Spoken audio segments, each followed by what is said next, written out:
Here at the Outer Edge Outpost, we're big fans of the seasons. The entire staff gets giddy when there's change in the air. In Western Washington, where I grew up, you get gray in 4 different temperatures. But out here in Okanagan country, we get the full spectrum of nature's moods, from summer's fiery rage to winter's frigid hatred. Nature is passionate. And then, finally, the tender make-up cuddle of spring. Every season has its charms, but spring is a celebration. It's a victory parade shared by all species. For months, we've endured the darkness, huddling in our burrows as the world turns hard and sharp, as the wind pries at our clothing seeking to suck out our vital warmth, as the sun seems to abandon us, wandering off behind the mountains, leaving us shivering in the dark. Will it ever return, or is this how it all ends?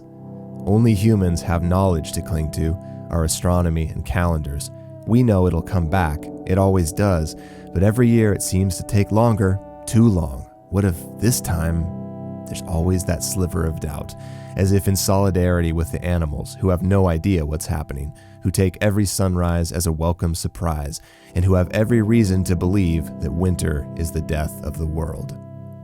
Then, one day, we wake up and it's over. It just snaps overnight, and suddenly the air doesn't hurt anymore. The ground softens and the frozen silence melts into a chorus of birds and bugs calling out to each other, checking in to make sure everyone made it.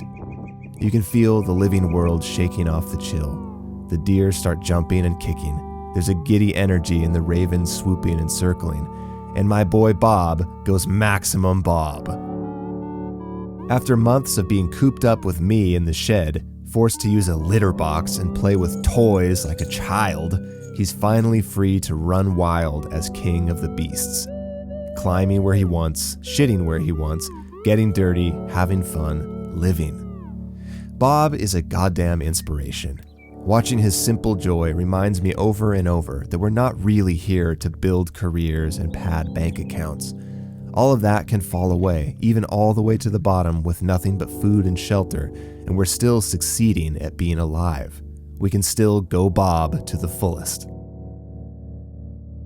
I do have to admit, there's a part of me that groans when the world wakes up. As a writer, the winter is actually my ideal season for work because everything else shuts off, all those tasks and distractions. I'm free to dive inward without ever wondering if I should be outside working on this or that home improvement task or, God forbid, having fun with people.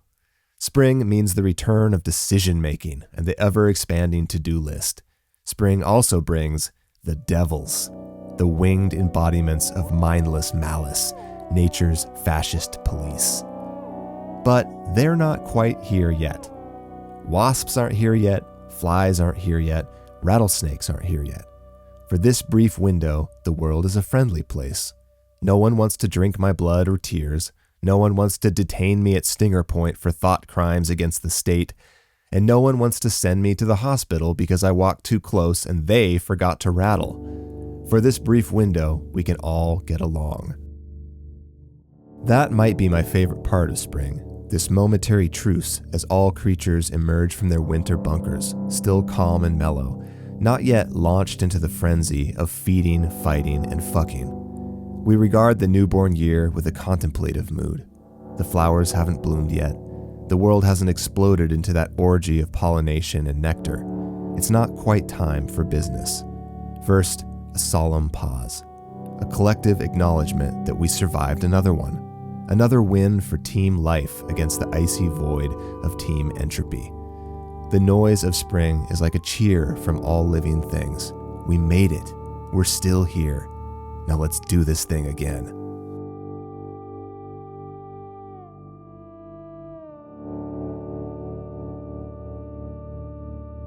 Come on, bud.